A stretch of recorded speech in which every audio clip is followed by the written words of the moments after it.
Bonjour à l'équipe Séné Plus. Merci de m'avoir accordé cet entretien. Je salue à travers vous vos internautes. Je m'appelle Mahamad Tougoy, étudiant en Master 2 de géologie à la Faculté des sciences et techniques de l'Université Cheikh Anta Diop. Par ailleurs, membre et secrétaire général du bureau exécutif du collectif africain de soutien au président Habré. Le 16 septembre dernier, la justice sénégalaise vous a condamné à 5 mois ferme pour trouble à l'audience lors du procès Habré parce que vous êtes levé de votre siège et avez contesté le Mahamad Hassan Abakar, qui est ancien président de la commission d'enquête tchadienne sur les crimes présumés du régime de Hissène Habré. Pourquoi contestez-vous ce rapport? En ce lieu, il faut comprendre une chose. C'est l'historique de ce monsieur et son rapport. Au lendemain de la chute du président Habré, Hissène Habré, après avoir quitté N'Djamena, donc l'installation d'Idriss Déby au pouvoir, ils sont à la recherche d'une légitimité. En ce sens, ils ont préféré créer une commission et sortir un rapport qui dénigrerait le président Habré et par conséquent permettre à Déby de se légitimer son coup d'État. En ce sens, on peut comprendre que le rapport est un élément politique. On était loin de son application en justice. Plus tard, ce rapport a fait l'objet de récupération par les soi-disant droits lomistes qui traquaient le président Habré. On a entendu longtemps, disons, pas moins de 20 ans de propagande à travers ce rapport. Et quand les contextes politiques sont réunis au Sénégal pour un éventuel jugement de Hissène Habré, ce rapport était au premier plan de ce procès. Donc vous voulez dire que toutes les accusations qui pèsent sur Hissène Habré sont faites à base de ce rapport? Mais justement, c'est très évident, puisque les autres sont des détails. Quand les femmes, elles vous parlent de viols, des messieurs qui vous parlent de tracasseries policières, ce rapport est le cœur de l'affaire. Et surtout que le procès est un procès politique. Et ils ont besoin de quelque chose de consistant pour essayer de peser sur l'opinion publique et par conséquent condamner Hissène Habré d'avance. Vous pensez que la méthode d'enquête qui a conduit à la réalisation de ce rapport n'était pas bonne? Je serais personnellement quelque temps avant, disons avant ce procès, je pourrais le dire, mais maintenant lui-même il l'a déjà dit. Il s'est présenté parce qu'on l'attendait, il s'est présenté à la barre et tout ce qu'il a à dire, c'était de nous dire que son rapport s'est limité dans la région de N'Djamena, sur une superficie de 1 284 000 km qui constitue le Tchad, dans la région de N'Djamena. Et la méthodologie du travail, c'est là où c'était vraiment décevant, c'était de nous dire qu'ils étaient 2 magistrats, un magistrat, 2, si j'ai une bonne mémoire, 2 greffiers, 2 secrétaires, tout au plus 5 personnes qui ont produit un rapport de 40 000 morts. D'accord, 5 personnes, vous pouvez le faire. Mais comment vous l'avez fait? À cette question, il répond en disant que voilà, on avait estimé, ce sont le terme utilisé, estimé qu'il y a au moins 10 morts dans les prisons. Et puisqu'il y en a 7 prisons, ils ont multiplié ces 10 morts par 7 pour trouver 70 et multiplier ces 70 par le nombre de jours que Hissène Habré a passé au pouvoir et arriver à 30 quelques mille morts. Très audacieux, M. Abakar dit que non, c'est minoritaire, donc on va majorer le nombre et il passe de 30 quelques mille carrément à 40 000 morts pour produire un rapport. Maintenant, la question qui se pose, c'est de savoir est-ce que c'est dans ces 40 000 morts, qui s'est limité seulement à N'Djamena, à l'échelle du pays, si on parce que le Tchad disposait à l'époque 14 régions, s'il avait trouvé puisqu'il s'est fait un bon mathématicien, disciple de Thalès, il pouvait prendre ces 40 000 morts et multiplier par le nombre de régions qui constituent le Tchad, le 14, et il en trouvera certainement un nombre plus élevé que la population qui habitait le Tchad. Et voilà la raison qui prouvait que son travail est bâclé. Le procédé qu'il avait suivi est bien mathématique, parce que je viens de vous décrire que c'est des calculs. Et ce qui fait mal, c'est qu'on se croyait devant une cour de justice et ces messieurs prétendent décrire juste des calculs mathématiques, alors que en termes de justice, normalement, c'est la preuve qui prédomine. C'est ce qui a été à la base de cet échange entre vous et le président du... D'abord, l'échange n'est pas direct entre moi et lui. Tout est parti des questions qu'auraient posées les différentes parties. Partie civile, défense. Et donc, c'était autour de la défense. Il faut bien noter que la défense en question ici n'est pas la réelle défense du président Habré, mais les avocats commis d'office par les chambres. Quand ces avocats se sont levés pour lui demander quelles sont les preuves qu'il avait utilisées, parce que c'était bien parfait, bien net, donc quelles sont les preuves qui lui ont amené à ce résultat, tout ce que le monsieur a dit, c'était de dire que voilà, on avait récolté des témoignages et qu'on est parti sur la base de la personnalité du président Habré. Qu'est-ce que c'est grave, quelqu'un qui n'a pas occupé une poste politique ou administratif de haut rang se permet de décrire la personnalité du président Habré et essayer de justifier à travers ces éléments subjectifs son résultat. L'avocat s'est levé pour lui dire: vous ne m'avez pas compris. Ce que je voulais dire, c'est de me dire quelles sont les preuves, ou bien m'amener les preuves qui vous ont permis d'arriver à ces résultats. Secondo, il se lève pour dire: je pense que, je crois que. Une troisième fois, l'avocat s'est levé. Et puisque nous, étant dans la salle, on était dans un climat d'attente et d'impatience, pour une troisième fois, il se lève en même temps pour dire: je pense que, je crois que. Je me suis levé de là où j'étais. Et je vous avoue sur ce point que c'est sorti de moi-même. Hein. En toute sincérité, je l'avais pas... C'était pas prémédité? Absolument pas. Je n'ai rien prémédité. Et j'avais même déjà dit au tribunal que si je préméditais quelque chose, j'allais faire quelque chose de mieux, qui pourrait même empêcher, je vous assure, leurs audiences, ce putain des audiences. Mais donc, c'est sorti comme ça et je lui ai dit: on s'en fout de ce que tu penses et de ce que tu crois. Donne le preuve. Ça a été suffisant pour attirer l'attention de la cour et ils ont demandé mon expulsion. Ce qui était logique.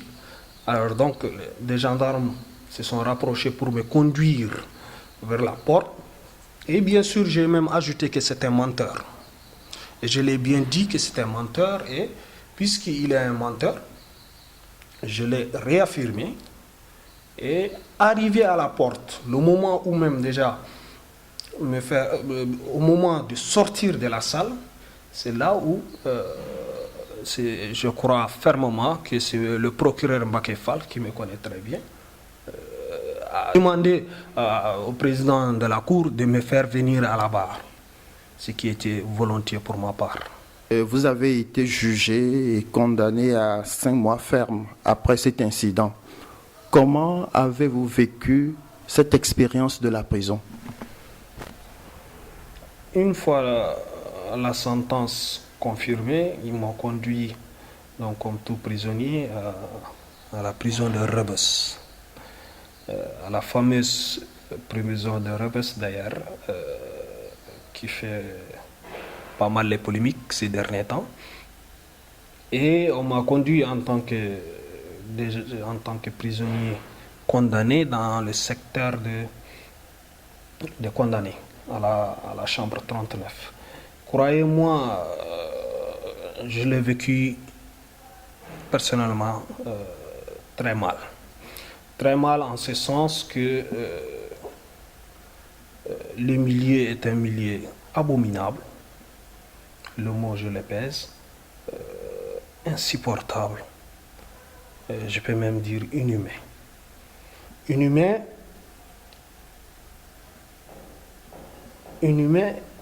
et inhumain encore. Et je défie quiconque, parce que moi ce que je dis pour moi n'est pas seulement parce que je soutiens Habré, mais c'est la réalité qui est là-bas. Mais sachez bien que c'est sur le plan physique. C'est sur le plan physique que c'était dur pour vous? Difficile. Psychologiquement, croyez-moi, j'ai pu faire face avec détermination et bien sûr abnégation pour surmonter ce moment difficile. Et la preuve, c'est que je l'ai vécu tranquillement, malgré ces conditions. J'ai pu me faire une vie de 3 mois, qui a coulé 3 mois. Vous avez été condamné à 5 mois, mais vous avez passé que 3 mois à la prison. Oui, ça c'est pour des raisons juridiques. Je dois ma libération à une bataille juridique et judiciaire. Faut-il rappeler que les chambres extraordinaires, comme leur nom l'indique très bien, ils sont extraordinaires et à compétences juridiques bien déterminées. Donc, pour des flagrants délits comme dans mon cas, il s'est révélé qu'ils ne peuvent pas me juger. Mais en plus, surtout, c'est le cas de chambre. Le fait, il y a un manquement juridique lié à la mise en place des chambres d'appel. Et ils n'ont pas encore créé la chambre d'appel parce qu'ils attendent à ce que condamner Hissène Habré avant de le mettre pour des raisons financières. Ce vide juridique, mes avocats, ma défense a saisi pour leur rappeler que c'est dans mon droit le plus absolu d'avoir droit à l'appel. Sur ces points, puisqu'ils n'en ont pas, c'est à la cour d'appel de Dakar qui, saisie par ma défense, ont délibéré ma libération. Mais ce qui n'était pas chose facile. Paradoxalement, c'est dans le premier mois de ma condamnation que ma défense s'est activée, mais il a fallu 2 mois de plus pour que la décision tombe. Pourquoi? C'est comme s'il y a des mains mystérieuses qui empêchaient à ce que la décision puisse sortir. Ce n'était donc pas une grâce présidentielle? Absolument pas. D'ailleurs, sur ce point, je vais vous révéler une chose.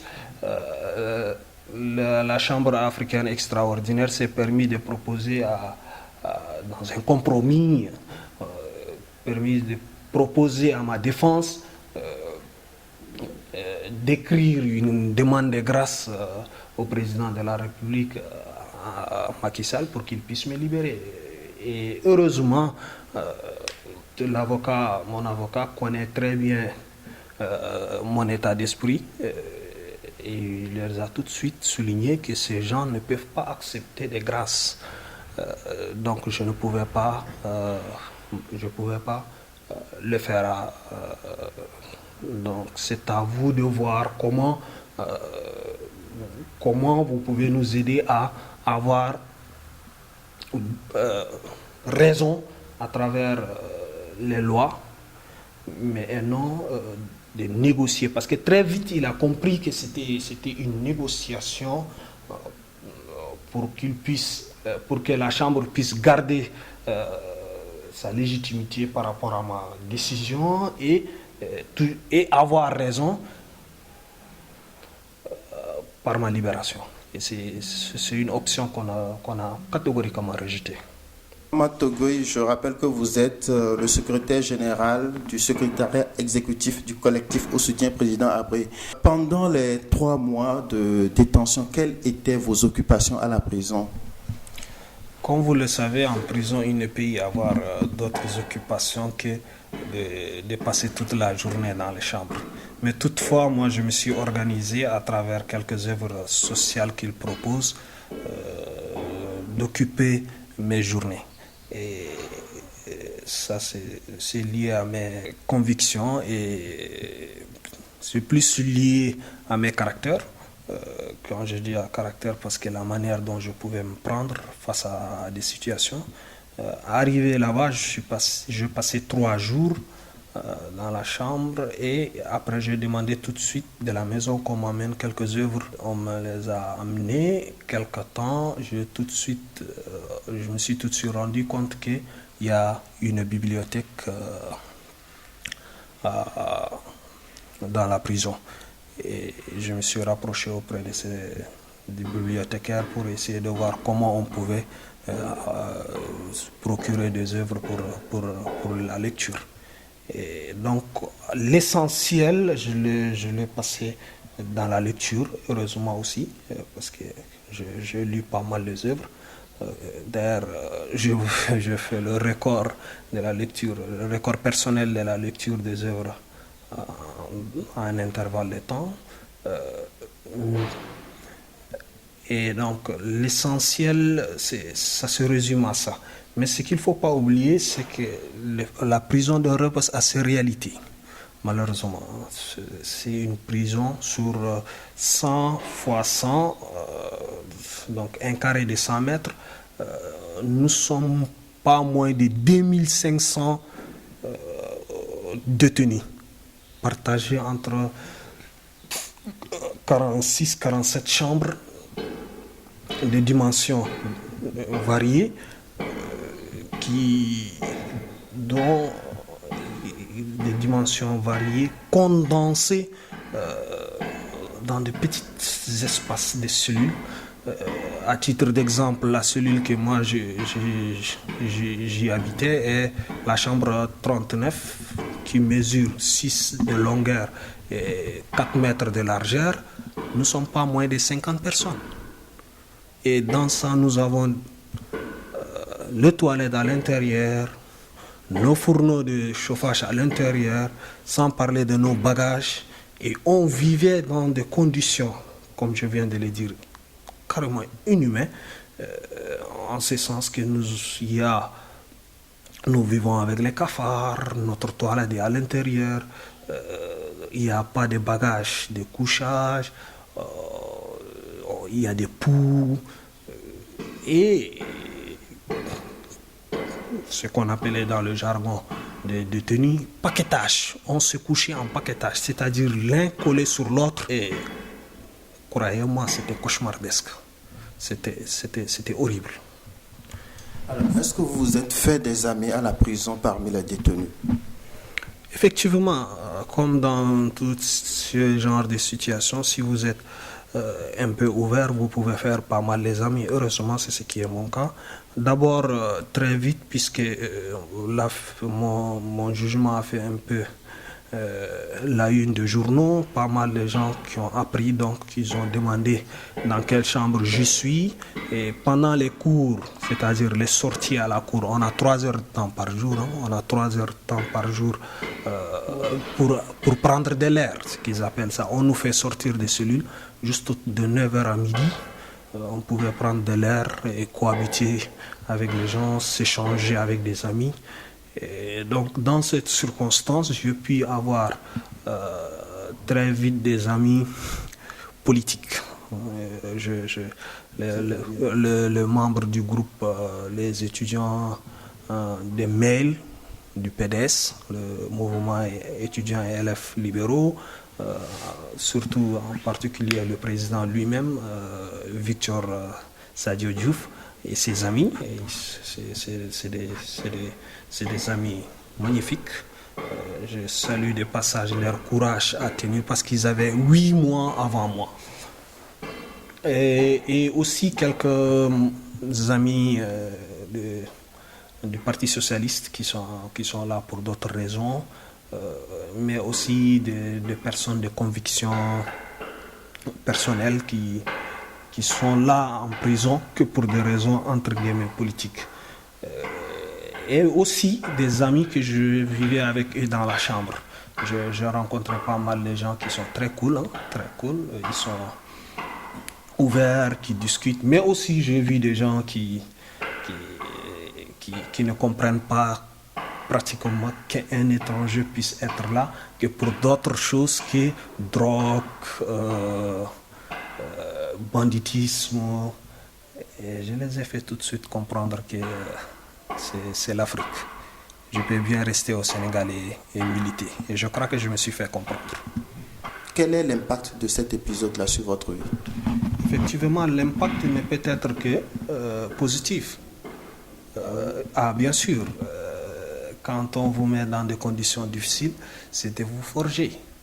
Et heureusement, c'est mon cas aussi. Mais c'est aussi lié à ma mentalité. Parce que d'abord, quand je faisais face à la chambre, c'est parce que j'assumais ce que j'ai dit et j'ai fait.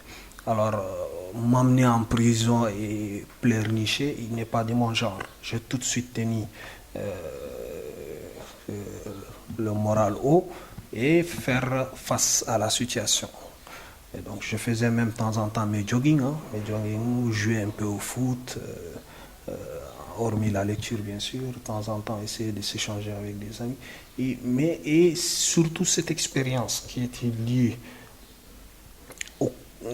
aux conditions de vie de prison m'a surtout situé sur un problème. Rappelez-vous qu'on est en train de juger Hissène Habré parce que